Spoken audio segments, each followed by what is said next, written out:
Square ring 90 degree hook जो हमारा है उसका जो फॉर्मूला ये जो स्क्वायर रिंग या फिर 4a + 20d - 10d वही सेम स्क्वायर रिंग है 135 डिग्री का हुक यानी अंदर वाला रिंग उसका जो हुक है यहाँ पर दिया गया है फॉर्मूला 4a + 24d - 8d। वही सेम सेकंड है रेक्टेंगल रिंग का 90 डिग्री का फॉर्मूला और यहाँ पर 135 डिग्री का फॉर्मूला दोनों भी स्क्वायर और रेक्टेंगल को सेम टू सेम मैच करते हैं। यहाँ पर रेक्टेंगल है इसके लिए दो बाजू l + b ब्रैकेट में +20d - 10d। वही सेम 135 डिग्री के लिए टू बाजू यानी दो बाजू है l + b bracket close +24d - 8d यानी जो हमारा इस स्क्वायर रिंग और रेक्टेंगल रिंग सेम ही पर्पस है। ठीक है, सिर्फ इसका साइज अलग अलग है और यहाँ साइज सेम आता है, इसके लिए 4a दिया है और यहाँ पर रेक्टेंगल का दो बाजू रहता है इसके लिए यहाँ पर अलग अलग दिया, बाकी सब हुक और बेंड डायरेक्शन सेम है। थर्ड सर्कल रिंग यानी जो सर्कल रिंग है यहाँ पर बाहर वाला हुक और यहाँ पर अंदर वाला हुक यानी ये 90 डिग्री हुक ये 35 डिग्री हुक ऐसा भी बोल सकते हैं। जो अंदर वाला हुक बाहर वाला हुक के लिए क्या है 5d + 20d - 4d और जो अंदर वाला हुक है πd + 24d - 3d। एग्जांपल के तौर पे पाई का मतलब क्या होता है, पाई का वैल्यू है 3.14 गुना d यानी क्या डायमीटर इसका और +24d - 3d 24d ये क्या है ये हुक है और माइनस बेंड डायरेक्शन है।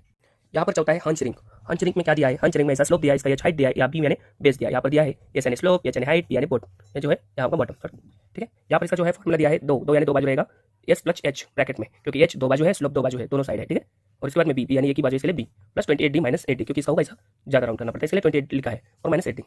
अभी आते हैं स्पाइरल रिंग यानी क्या जो राउंड जो करते हैं यानी इसको यूज़ करते हैं जो स्पाइरल कैप के लिए यूज़ किया जाता है। तो ये स्पाइरल रिंग का क्या है एन यानी क्या है नंबर पाई जितने नंबर से उतने पाई रहेगा यानी जैसे कि नंबर गुना 3.14 करेंगे ठीक है वो है नंबर पाई ब्रैकेट में रहेगा d + d यानी क्या डायमीटर और d यानी डाया +8d। ठीक है, इतना ये फॉर्मूला है। तो ये क्या है p यानी क्या है पिच यानी क्या है नंबर ऑफ पिचेस यानी जो गैप। ठीक है, d क्या है डाई ऑफ रिंग d यानी डाई ऑफ रिंग जो डाया रहेगा वो साइज यानी डाई का साइज। ठीक है, d क्या है छोटा d यानी क्या है डायमीटर ऑफ बार। तो फॉर्मूला यूज कैसे करेंगे यानी ये जो फॉर्मूला है यानी क्या है नंबर्स तो पीछे नंबर से गुना क्या करेंगे जो पाई का जो वैल्यू है 3.14 ब्रैकेट में क्या करेंगे ब्रैकेट में वैल्यू रहेगा d + d यानी d यानी डाया जो रहेगा 600 का 700 का और प्लस रहेगा डाया जो रिंग का डाया है ब्रैकेट क्लोज होगा प्लस करेंगे 8d रहेगा। तो ऐसे स्पाइरल रिंग का वैल्यू इस कटिंग लेंथ के हिसाब से फॉर्मूले के हिसाब से निकलेगा। 6 नंबर यानी क्या है 6 नंबर क्या है रेक्टेंगल स्टिरप्स। तो रेक्टेंगल स्टिरप्स के क्या है तीन बाजू और अंदर वाला हुक तो 3a + 20d - 2d। वही 7 के लिए क्या है डायमंड रिंग 7 का क्या है डायमंड रिंग का क्या है ये चारों बाजू सेम है 4a + 20d - 2d 1d 2d है क्योंकि इसका जो अंदर में इसका जो स्लोप में ज़्यादा बेंड 90 डिग्री का नहीं है इसलिए डायमंड रिंग बोलते हैं और डायमंड रिंग का जो बेंड डायरेक्शन है -2d 1d।